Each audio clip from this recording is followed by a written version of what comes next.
Ito ang matindi. Talagang hindi nawawala sa balitaan itong mga Duterte. Lalo na si Vice President Sara. Nakakasawa ng ibalita pero sa totoo lang, sa kanya ho nanggagaling ang mga balitang kailangan pag-usapan at ipaliwanag sa bayan.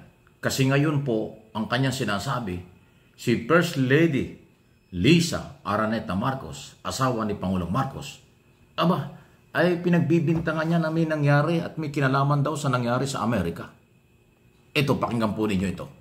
Meron naman siyang sinasabi rito at bahala na po kayo kung kayo maniniwala sa panibagong akusasyon nitong si Sara. Pakinggan po ninyo.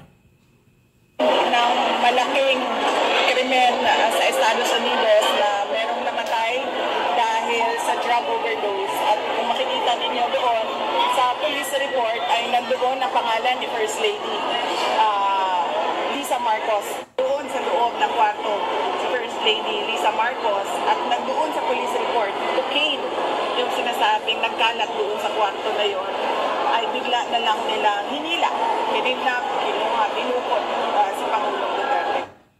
Ayan o.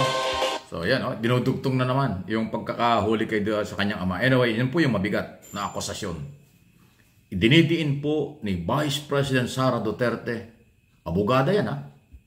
Abogada, huwag natin kalimutan. Kasi napakahalaga ng abogada, dapat alam ang mga sinasabi at dapat may mga basihan na sinasabi.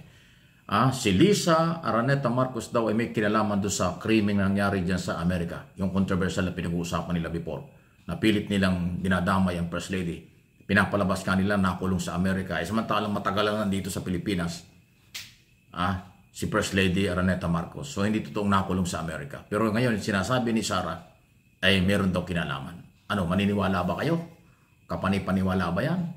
O ito'y bago na naman nung pagsisimula ng batikos or paratang nitong si Sara Duterte? Kasi kung totoo, ito, ang tagal ko po kasing police reporter at NBI reporter at naging court reporter po ako.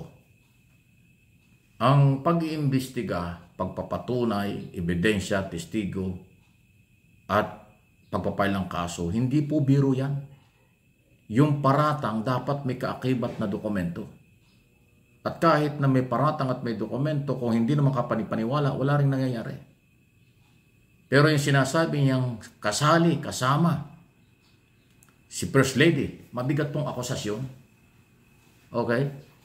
Common sense. Kung si First Lady ay kasama dyan sa nangyaring yan, na di umano na walang buhay dun sa Amerika sa hotel, dapat yan ay inimbestigahan or dapat yan ay ikinulong. Kasi sa Amerika, ganun. Wala namang personalidad doon. Kahit na sino, pag mayroong ebidensya sila, kahit suspect pa lang, kinukulong doon. Di ba? Wala ho, kahit malalaking tao doon. Ano man ang maaaring paglabag sa batas, kaagad-agad ay kanilang kinukulong at pinapanagot. Kahit under investigation pa lang, kulong na sa Amerika ang lumalabag sa batas. O bakit si First Lady, kung sinasabi yung may kinalaman, bakit nakauwi rito? Bakit nandito sa Pilipinas? Ayun po yun. So again, ito, simula ito. Ang lalabas dito yung matinding paratang ni Sara Duterte, Vice President, abogada. Laban din sa abogada. Kasi si First Lady, Lisa Araneta Marcos, abogada. So mahilig si Sara na kalabanin yung mga abogada, katulad ni Claire Castro, abogada yan, na nagsasalita in behalf of the President. Diba? Ngayon, abogada rin, First Lady ang kinakalaban niya. So, iniisa-isa na ni Sara Duterte. President Marcos, First Lady, at Attorney Castro bilang Communication Undersecretary ng Office of the President. Ayan na po yung nangyayari ngayon. So, ano ito sa tingin po ninyo? May mga basihan ba ito? O parte lang ho talaga ng kanilang malawakang galaw ng kawalan ng respeto, paggalang sa First Family at sa Marcos administration? Kaya tayo, kayo, na mamamayang Pilipino, tayo ang gobyerno, alam mo na at alam na ninyo dapat kung ano ang dapat gawin. Lalo na dito sa paparating na eleksyon. Kailangan pa bang suportahan ang mga taga-suporta ng mga grupong posibleng naninira lang o posibleng hindi makamove on under administration ni Pangulong Marcos. Patuloy pa rin po. Vice President ng bansa, siya na po yung nangunguna ngayon na bumabatikos sa First Family. Mula nang makulong si Duterte, ang kanyang ama, si Sara na ang nag-take over bilang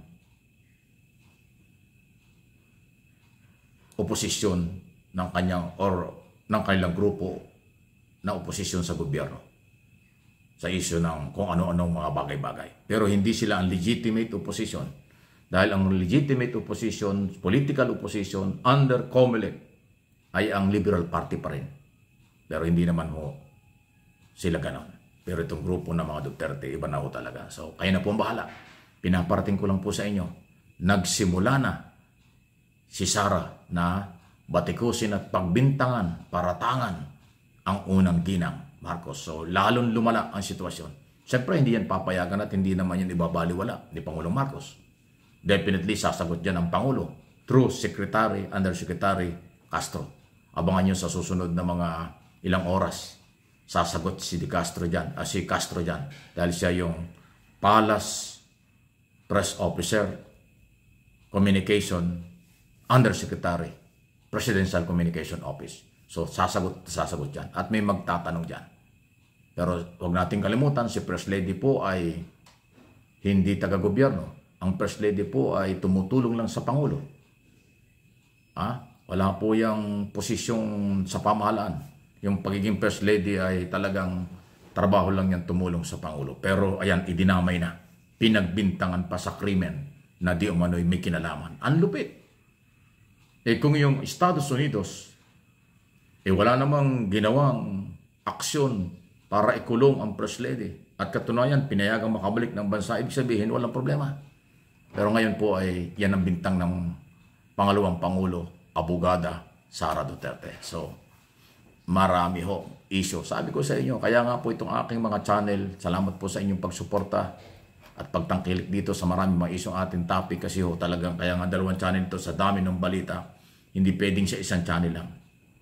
Kahit busy ako sa aking trabaho, sa maraming trabaho natin, especially sa television at sa radyo, at iba pa, binibigay ko ho talaga ang panahon dito dahil dito po ay nasusunod at nagagawa ko kung anong dapat kong sabihin at gawin para sa kaalaman ninyo ng aking mga followers, subscribers at viewers sa lahat ng lugar sa buong mundo.